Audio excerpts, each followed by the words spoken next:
Bonjour. Good morning. Hey, that sounds a bit better. But you know... He said good morning. Please. No. Still. Good morning. Right. Jambo. I thought we knew how to say it in several languages already.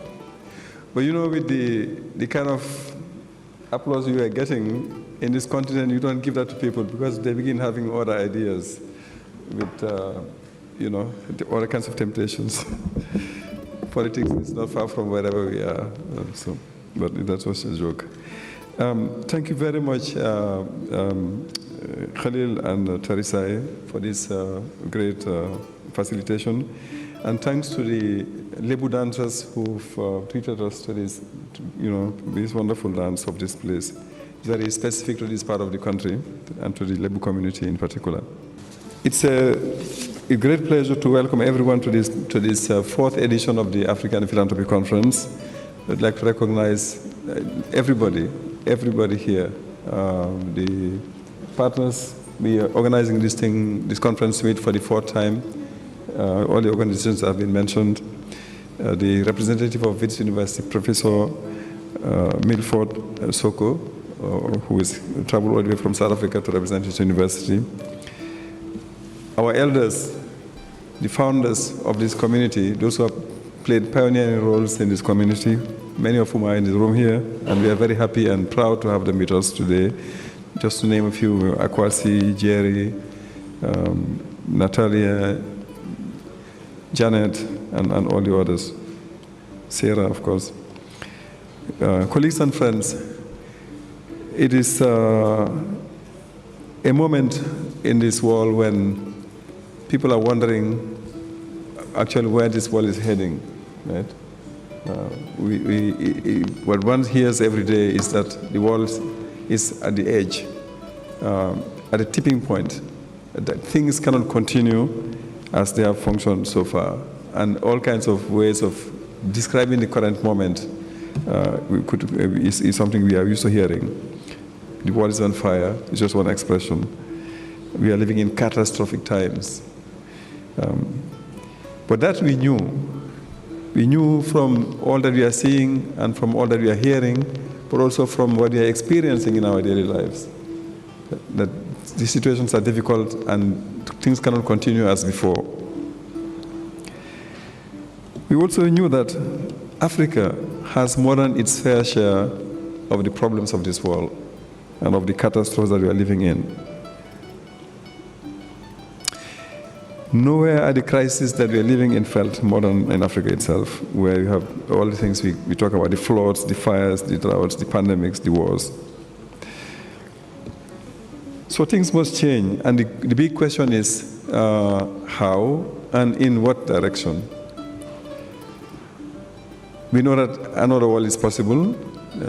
Civil society, social movements around the world have been struggling to demonstrate that it is possible to have another world, for things to be different.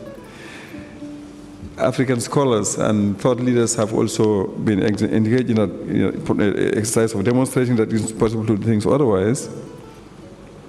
We know that we can create better futures. We know that humanity needs and can create new horizons for our world.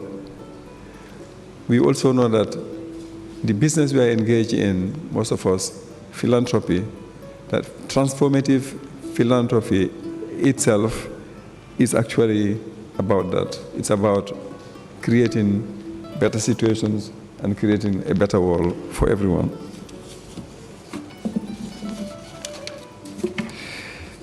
We see young people in large numbers and women getting better organized, being more creative in the way they go about things, getting a mastery of new technologies in incredibly rapid and short spaces of time, and seeking to bring about changes in the lives of not only their families but in the communities also in which they live. And with all that, we have seen the African philanthropy community also growing and becoming much more self-confident and much bolder in what it is trying to do. And we will have an illustration of that in some of the initiatives that will be announced in this particular edition of the African Philanthropy Conference. We'll be speaking about the Pan-African and feminist philanthropies. We'll be speaking about the African Social Movements Fund. We'll be speaking about women in philanthropy and other initiatives. I think, therefore, the choice of the 4th edition of the African Philanthropy Conference is not fortuitous. It is not by chance. It was carefully studied. Because when the world is on fire, people have to stop and rethink. Philanthropy itself must stop and think about its future and about how to pivot. This conference has become an important annual event, an important annual rendezvous on this continent, and we are really very pleased that we have more and more of our global partners and partners from other parts of the South who are joining this conference every year. So we welcome everyone. We welcome particularly those friends and colleagues coming from the other regions. As was done last year, this conference was preceded by a 2-day academic conference, which went very, very well. We were at the Museum of Civilizations for the last 2 days, and we had a great conversation, a very lively one, on all the issues that we are discussing here today.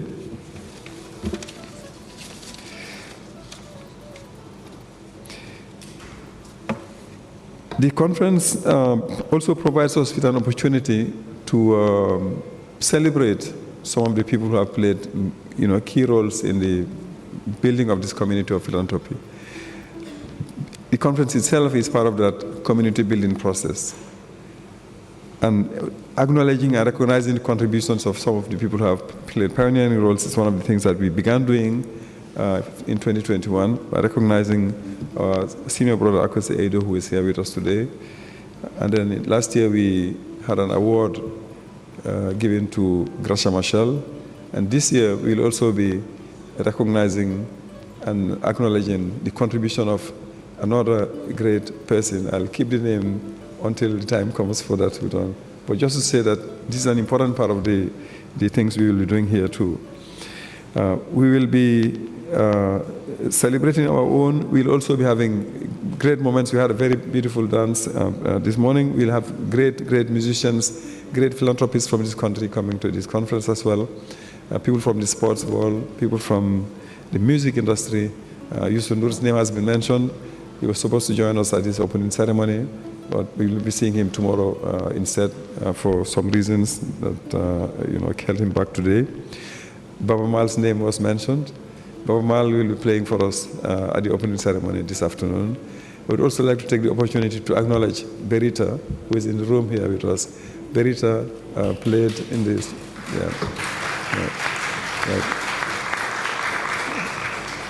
A good friend of this community of philanthropy who played with Baba Mal, in fact, several times when we were fighting COVID. We had an initiative, a joint initiative of the African Philanthropy Network, Southern Africa Trust, and TrustAfrica. We call Community Immunity, drawing attention to the plight of the most vulnerable sections of our societies. And one of the things we did was to have a series of concerts, and Berita and Baba Mal and a number of others played, even Chaka Chaka among them. So thank you very much for coming to join us here today again. We have Killer Ace, also he's in the room, who will be playing. Aita Senghor will also be playing at this conference. And I would like to congratulate and thank all of them. So on behalf of Trust Africa and all the members of the consortium, they will be speaking to you in a little while, I just want to say, bienvenue au Sénégal, bienvenue au pays de la Teranga. Welcome to Senegal. Welcome to the country of Teranga. Some of you arrived in the early hours of this morning. I was just speaking to Jibril Fall, who landed at 3 a.m. and he's in the room here because he didn't want to miss this ceremony. Jerry Salore arrived yesterday evening, and a number of others traveled really from long distances, one from all the way from Asia. Thank you all very much. We feel honored. We feel proud to have you with us here today, and we are looking forward to having a great conversation. It will be in English and in French, and we hope in the next editions we'll also have it done in Portuguese and in Arabic as a reflection of the diversity of our community and the vibrance of our community of philanthropy.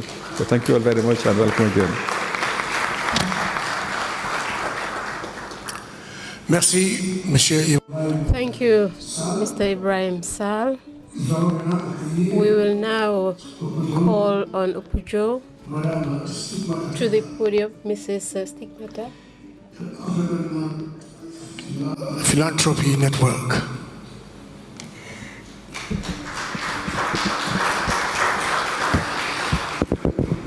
Habari. Bonjour. Comment ça va? How are you, everyone? Keep on, that smile should keep running through the days in Sall. My brother Ebrima had invited all of us, and I'm not going to repeat what he has said. On behalf of myself and my colleagues, what I want to say is to stress on the fact that we are so grateful you're here, so very grateful you have prioritized this space and join us for this very important conversation for the continent. And importantly, I would like you to claim the space. It is your meeting, it is your space. Please claim it, network, share, make sure you go back with at least 3 a.m. Partners, at least 2 or 3 from this meeting, because that is how we continue to collaborate and build a movement that is talking about and promoting the voice and action for Africa philanthropy. And over and above all, what I wanted to stress on is the fact that if the structures of philanthropy in Africa will continue to appease the government, the donors, and community alike, then we are going to continue to benefit those who have power and those who have everything, and we are going to continue to widen the gap between them and those who do not have it. And for that, I would like to request that during the days here in Sall, we all reflect on our own personal and relational powers and see how we can exercise that in different modes of practices of philanthropy we represent, to see that the change towards the environment and the conditions we want is coming through. That is all what I wanted to share. Thank you. Welcome all.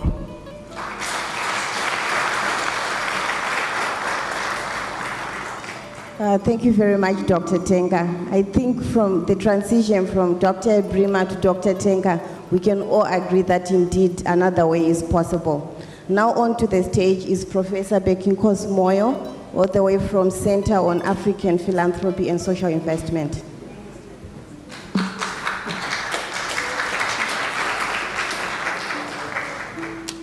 Okay, thank you so much. Good morning. I was thinking that we are going by the order of our sitting, but I was disrupted, so that's fine. We are here safely so. There were fears and concerns about safety, and I think rightfully so. But so far, we have not received any concerning developments regarding conference delegates. I'm saying this because a lot of people were very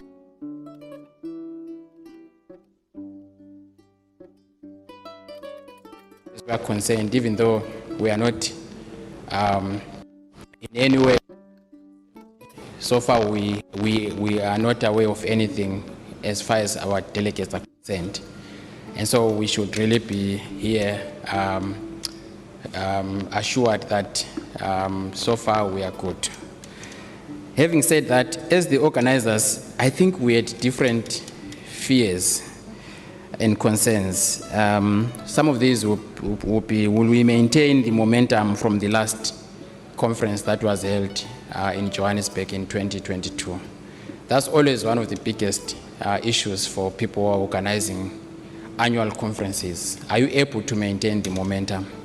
Secondly, given the economic conditions and the poor performances of our countries, are we able to bring together a sizable number of delegates? And I want to take this opportunity to thank everyone who have made their way here despite all the hardships and difficulties in the economies in their own countries. but also to thank most of the donors that support the consortium members, because they made it possible for us to be here and to have this conference. But I think we are also very grateful for the continued collaboration of the consortium members. And I want to really take this opportunity to thank Ebrima, TrustAfrica, the TrustAfrica team, the board members, former staff members of TrustAfrica, because I think partnership and collaboration really requires consistent, I would say consistent trials, especially when it comes to issues like putting together an annual conference. And we thank you, Ebrima, and the team for also hosting us this year. Thank you, Stigmata and the APN membership. As I was coming up here, I was thinking that at the last conference, at the first conference in 2019, there were two issues that were very clearly asked of us. One was, do we have enough data and insights to really come together as a collective and discuss philanthropy across the continent? And we did not have that data. And I'm happy that at this conference, the fourth iteration of the conference, we can safely say that we now have a semblance of data and information that is produced by different consortium members and everyone who is in the audience. So we can now authoritatively talk about philanthropy and its expressions in different countries. But we couldn't do so in the past. The second was the issue of celebration of philanthropy. Are we celebrating philanthropy enough? And of course, we are doing so through exhibitions. As you heard earlier, we are doing so through awards. But you will note that these are not new issues at all. When we were establishing AGN then, these were some of the issues that actually came up. So we are building on what others had already put in place. So this annual conference is not something that we started to reinvent the wheel. We are actually building on what was already put in place by some of you, but also the APN membership and the APF membership, among others. So I really wanted to make that point, because at times people say, where is the connection between this annual conference and the different continental bodies like APN? You can see they are here. We are working collective. We are building on what was already put in place. But also, we are thankful for the continued support and collaboration with the Africa Philanthropy Forum. Thank you, Mosun and the team. Again, those of you that know the genesis of the several platforms in the continent will appreciate that we are all working as a collective, at least under the auspices of this conference and other collaborative initiatives, research, etc., etc. I also want to pay tribute to the East Africa Philanthropy Network. We just recently concluded a conference that Evans hosted in Zanzibar, which was a huge success. And some of us are still recovering from the magnitude of the attendance, but also the richness of the discussions that took place there. And it's always challenging when you are organizing a conference with somebody who has just done a successful conference. And as you are planning, he's busy telling you about how scared he is about this conference coming up. Is it going to be a success? But you have just done a successful conference yourself. And that's what Evans kept doing to us every time we are meeting. But that was useful to us because we knew that we were building on the conversations that had taken place in Zanzibar. And as we are going to look at the program, you will see that we have tried to build a synergy from the last conference in Zanzibar to what is going to be happening today. We want to make it a deliberate action for us to be able to collect dots first and then connect them. And we have done that with the East Africa Philanthropy Conference. Hopefully we're going to do that with the other networks that are here. But we are also making a connection with our global colleagues. You will see that there's a panel coming up, I think, either tomorrow or Friday, that is focusing on international cooperation. And that panel is a bridge between the events and the discussion that took place at the Filia conference in Croatia. And we say it is important for us to connect those dots and make sure that we take that conversation to the platform here. And we are going to be doing so tomorrow. And I think that's important because I think that's also leading us to thinking about the connections globally and what role African philanthropy plays in the global world. We are not an isolated island in Africa. And thank you to the Southern Africa Trust.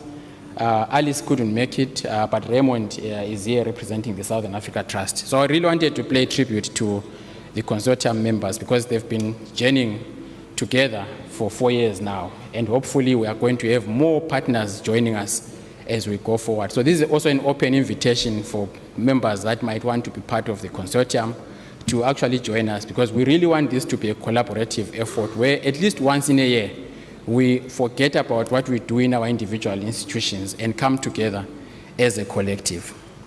The West Business School and the West University has been a very good host and incubator for CAPSI.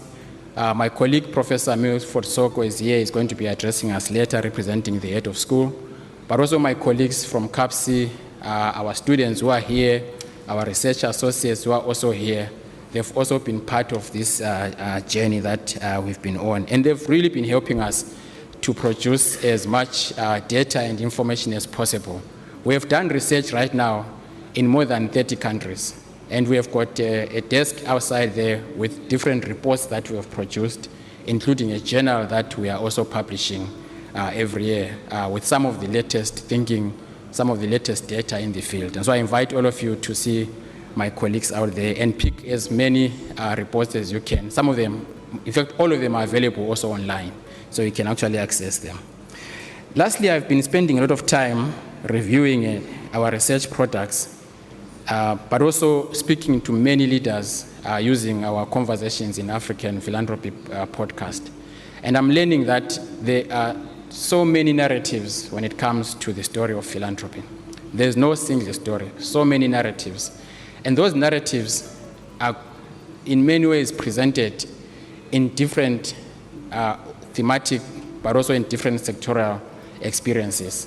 And I think the theme of this conference, Philanthropy at an Inflection Point, presents us an opportunity to analyze the different narratives. It presents us an opportunity to look at the different insights through our own experiences and begin to see the kinds of inflection points or an inflation that, in your sector, in your own organization, in your own thematic area, and how that is likely to help us develop a transformative philanthropic practice going forward. And I think for me, if there's one takeaway from this conference, is really the ability for all of us to collectively come together and say philanthropy is at an inflection point. But what does that really mean in my day-to-day experience as a philanthropist, as a philanthropic practitioner, but also as a recipient of philanthropy? And how can I use that to change the lives of many? With those words, I would really want to say you are all welcome. Thank you for honoring our invitation. Hopefully, we are going to meet all of you, maybe doubled, in our next iteration of the conference next year. Thank you very much.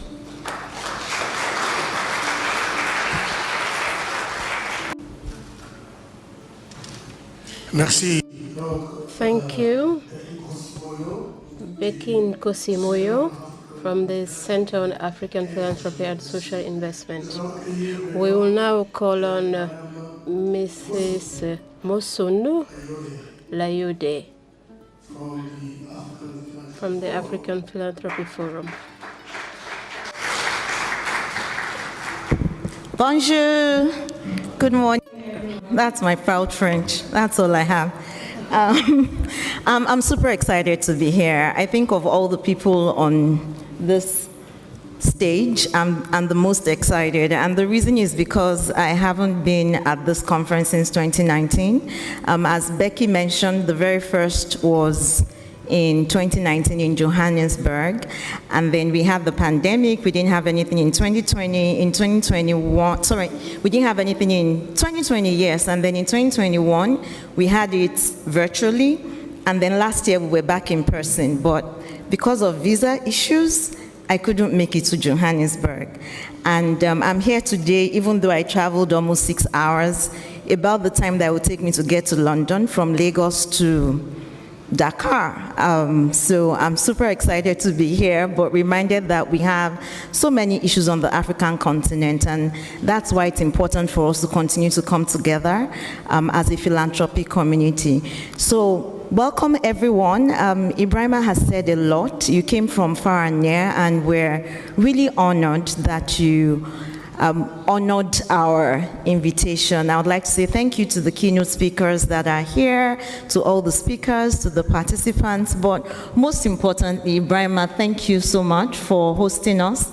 Thank you to TrustAfrica, the amazing team. I know you probably haven't had enough sleep in some weeks. We just get on virtual calls once a week, but then you go away and do all this work. So thank you for bringing us all here and ensuring that we're all safe and prepared to have a good, I would say, 3 days together. And for those who got here earlier for the academic conference as well, thank you for coming in early for that.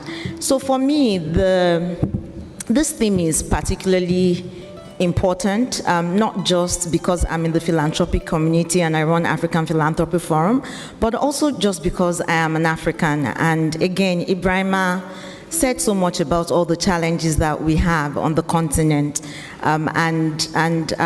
Becky and Stigmata have also talked about the importance of us coming together. But what I would like to leave you with is really to say that, one, this topic didn't happen to us or happen on us by chance. It was carefully thought through, and we arrived at this because it really is an important time for us, not just as Africans, but also in the world because of all that we see around us. But more importantly, the people in this room were carefully curated. You're not here by chance. Everyone was selected, invited for a specific purpose. And those in this room have the capabilities to go out and change our situation, to go out and influence their own communities.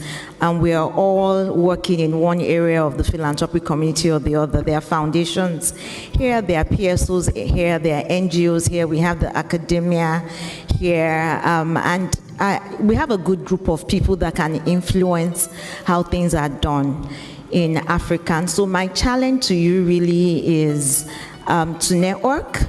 I have been networking. I had a very interesting conversation at breakfast today, and I met two people, one that I have known for many years but never met, and the other I was trying to find how I would meet, and I was told, oh, he's sitting right next to you.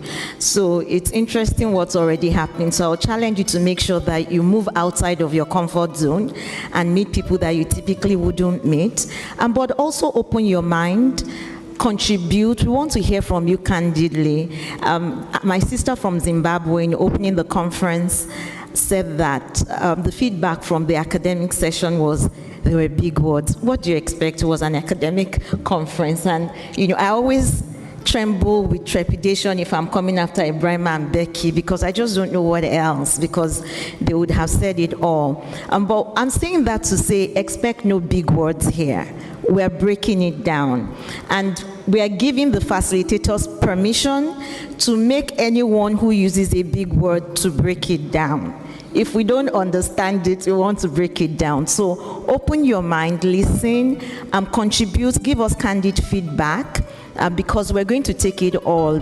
Becky laid it out clearly when he spoke. Everything we have done since inception is to take feedback and improve our conferences.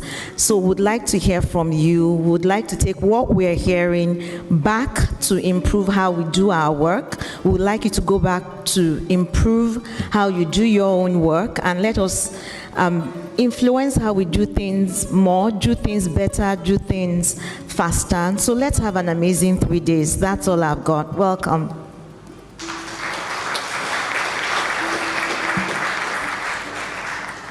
Thank you very much, Mosun. I can assure you the only big word that is going to be recurring is inflection, nothing else. On next to the stage is Mr. Evans Okinyi from East Africa Philanthropy Network. Talking about big words, the first skill scary word I ever had while growing up and just starting to interact with Kiswahili was the word Salam Alaikum. It really scared me, and it got more scary when the response was like the reverse of the word. And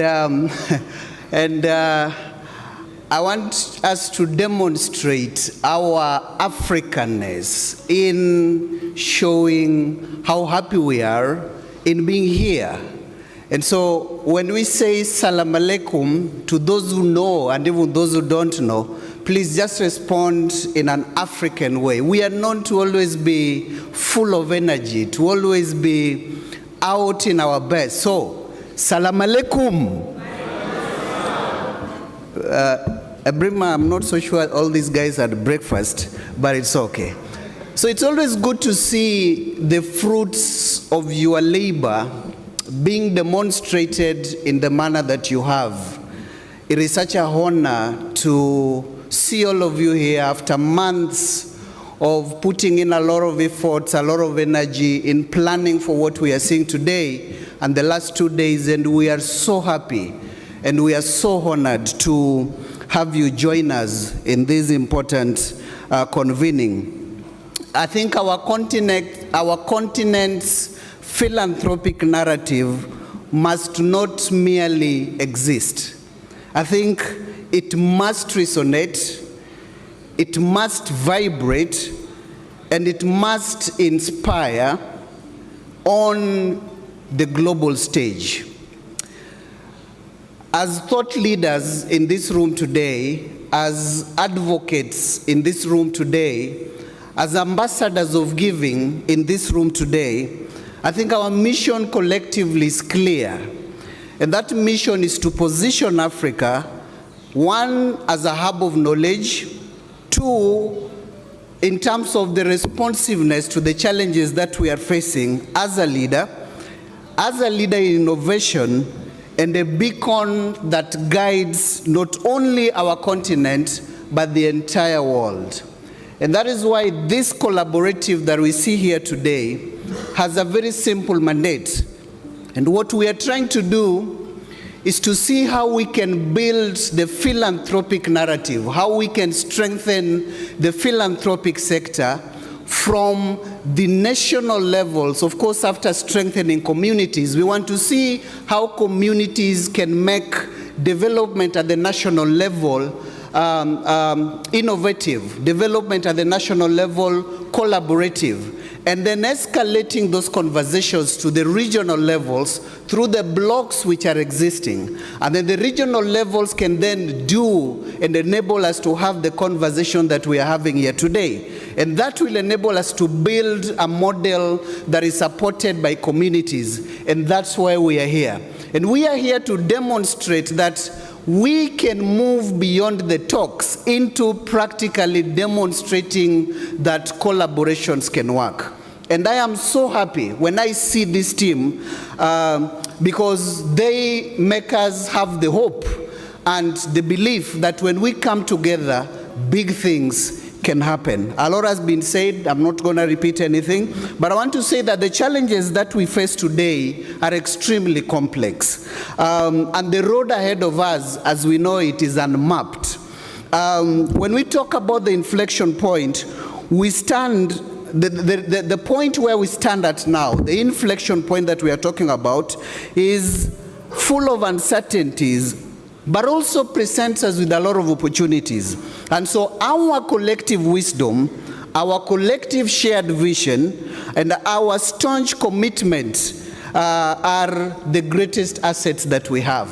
We really want to wish us, as a collective, good days ahead in this conference. And our motto is simple, that we want to see us move beyond the talks, because we attend many conferences, we organize many conferences, but what matters is what do we do from what we will have learned here the next 2.5 days. I think that is what is going to be important. So as we leave here after the conference, as we engage in these conversations, what is important for us to identify is what areas do I, as an individual, as an organization, commit to champion after this conference, because that is what is going to build African philanthropy. Thank you so much, and we wish you the next in the next few days.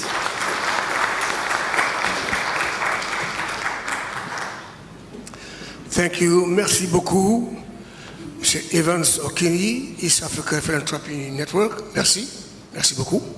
Nous accueillons maintenant. Let us now welcome Mr. Raymond Muchemwa.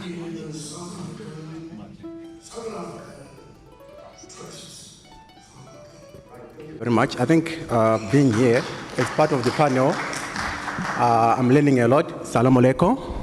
That's one thing I've learned clearly. And also being an African.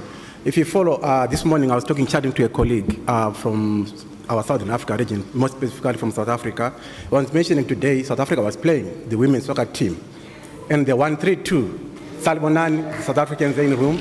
So as a soccer lover and as a soccer follower, I recall Tarisa was asking different questions to different colleagues in here.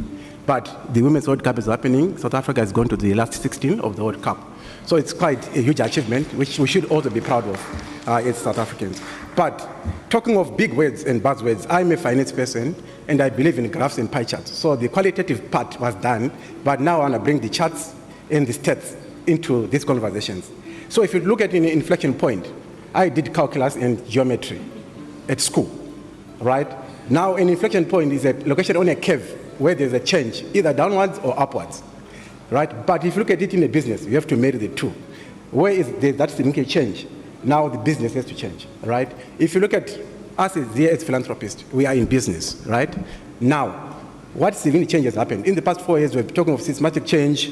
We spoke about the COVID-19. Then the last time we were talking of how then do we set the agenda. But now we are talking of the significant change that has happened. If you look in Africa, the economic crisis, right? COVID came, so many disruptions happened. But what is the role of philanthropy in all this economic crisis that has been happening? If you look at what has been happening across Africa as a whole, Ukraine-Russia war, let's not forget about that, the changing in the funding landscape. I, as a grant maker, I know for sure the application of a grant, it becomes monotonous and a challenge. But now, as philanthropists, how then do we support our communities to have meaningful change and being sustainable? Grant making has changed itself, but now we look at philanthropy, right? Becky and Co have mentioned it. We are all in here, the participants, the co-partners, for us to change the narrative. When I say I believe in data, research has been done, there's data, that's the change that we need. Now we've got masters in philanthropy, that's taking place. We've got academics in the room. We need to harness that information, package it in a manner after the 2 days where we come up with tangible solutions as philanthropists. What do we need to achieve as our communities? Philanthropy speaks to self-interest. As a community, you know exactly what you need to achieve. That's why we are here. For the coming 2 days, we talk of the 4 Ps: power, policy, practice, and people. Exactly. How can I forget people? So after harnessing this, you will find across those 4 thematic areas, there's quite interesting debate that's going to happen. I'll pick up on practice, information technology, and resource mobilization. If you look at quite a number of thematic areas that are going to be discussed, these are quite rich conversations that we have throughout the 2 days. So for us as the co-partners, we are here to support, and thank you very much as the participants for choosing to come to this conference. I've been part of this for the past 4 years, again, as being part of the coordinating team and working in the background for this. But I'm quite excited to have you all here. And again, thank you very much for making time. Hopefully, Bafana Banyana will take us all the way to the World Cup finals. And thank you very much.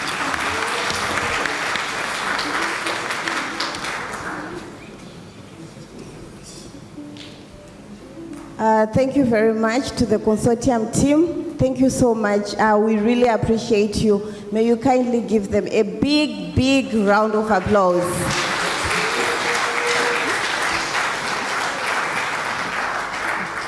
I think they are very important nuggets that you have picked up from this conversation. We'll talk about that later, but as they make their way off stage, we'll just ask Dr. Ebrima Sall to remain on stage and usher us onto the next segment, where we have our opening keynote address.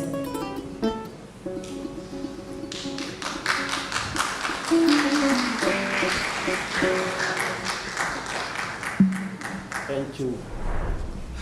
Merci. On jarama. Jërëjëf.